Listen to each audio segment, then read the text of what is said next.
नमस्कार। ज्योतिष एवं सनातन विज्ञान शोध संस्थान सौभाग्यम से मैं नरेंद्र गुप्ता आज इस वीडियो में आपके सामने ज्योतिष के महत्व को लेकर के चर्चा के लिए आपके सामने उपस्थित हूँ। हम क्या मानते हैं, ज्योतिष क्या है?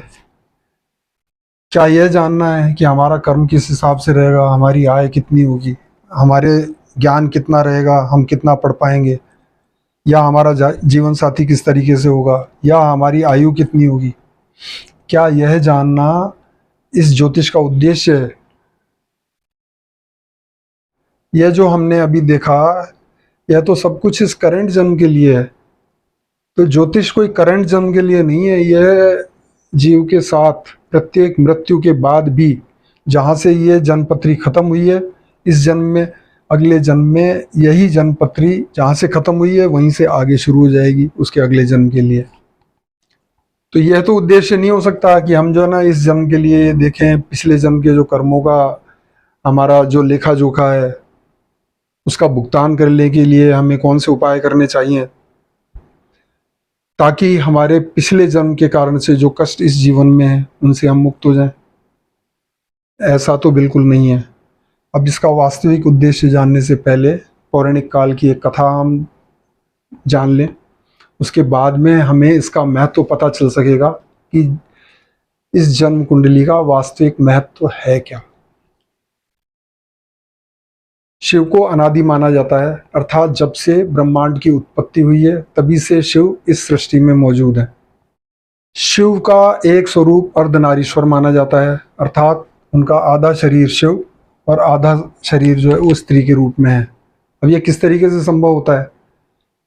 यह तो हमारा आधुनिक जो जीव विज्ञान है वह भी मानता है कि प्रत्येक पुरुष में ईस्ट्रोजन नामक स्त्री हार्मोन का कुछ अंश होता है, और इसी तरीके से प्रत्येक स्त्री में टेस्टोस्टेरोन नामक पुरुष हार्मोन का भी कुछ अंश होता है। जब भी हम चाहें टेस्ट करा के कि पुरुष में कितना ईस्ट्रोजन है या स्त्री में कितना टेस्टोस्टेरोन नामक हार्मोन है, यह कभी भी देख सकते हैं। अब यह किस तरीके से संभव हुआ? क्योंकि शिव के शरीर में दोनों ही तरह के हार्मोन थे। दोनों तरह के हार्मोन धीरे धीरे अलग होना शुरू हुए। स्त्री हार्मोन एक तरफ और पुरुष हार्मोन एक तरफ इकट्ठा हुए और दोनों कालांतर में विभक्त हुए। इसमें किसी तरह की कोई अतिशयोक्ति नहीं है। कुछ मछलियां स्टारफिश जैसे अगर वो टूट जाती हैं तो वो अलग अलग दो शरीर के रूप में वापस पनप जाती हैं। जो मेंढक है उसे उभयलिंगी माना जाता है, अर्थात वो समय पड़ने पर मादा या नर के रूप में दोनों ही तरीके से कार्य कर सकता है।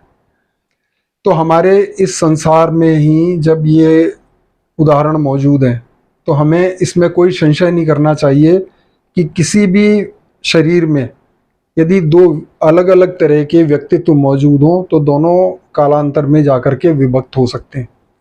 इसीलिए तो स्त्री को अर्धांगिनी बोला गया। स्त्री का अर्धांग पुरुष होता है, पुरुष की अर्धांगिनी स्त्री होती है। जो स्त्री स्वरूप था वह बाद में दक्ष प्रजापति के यहाँ कन्या रूप में जन्म लिया और बड़ी होकर के उनका विवाह शिवजी के साथ हुआ। शिवजी जो एक शरीर थे उनसे दो भाग हुए और दोनों भाग बाद में वापस एक रूप हो सके। तो जो दो स्वरूप हुए वही इस जन्म कुंडली के दो हिस्से करती है, एक लग्न खुद और दूसरा जीवन साथी के रूप में। अब इसके आगे की जो कथा है वो इस तरीके से और है कि दक्ष प्रजापति ने सती के विवाह के बाद में एक भव्य यज्ञ का आयोजन किया। उसमें न तो सती को बुलाया न ही शिवजी को बुलाया। तो सती ने बिना बुलाए दक्ष के यज्ञ में शामिल होने के लिए वहाँ उपस्थित हुई, लेकिन शिवजी के घोर अपमान के कारण से उसी हवन कुंड में कूद करके अपनी जान दे दी। जब शिवजी को पता चला तो वे विक्षिप्त की तरह से हो गए, क्योंकि वो उनका आधा अंश था, उनकी शक्ति थी।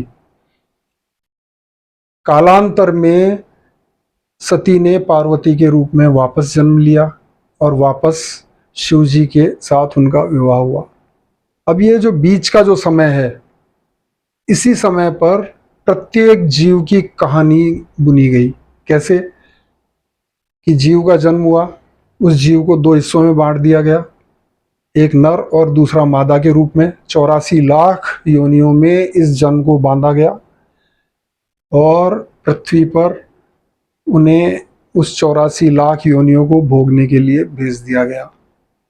सती के दाह के बाद पार्वती जी से शिव जी के विवाह तक का जो समय था, वह पृथ्वी लोक पर जीव के 84 लाख योनियों की आयु जितना होता है।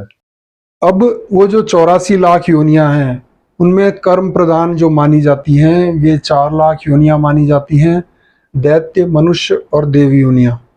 अर्थात 4 लाख योनियां, 80 लाख योनियां तो हैं, बाकी और पशुओं के रूप में, पेड़ पौधों के रूप में, थलचर, नभचर और जलचर के रूप में, योनिज और अंडज के रूप में।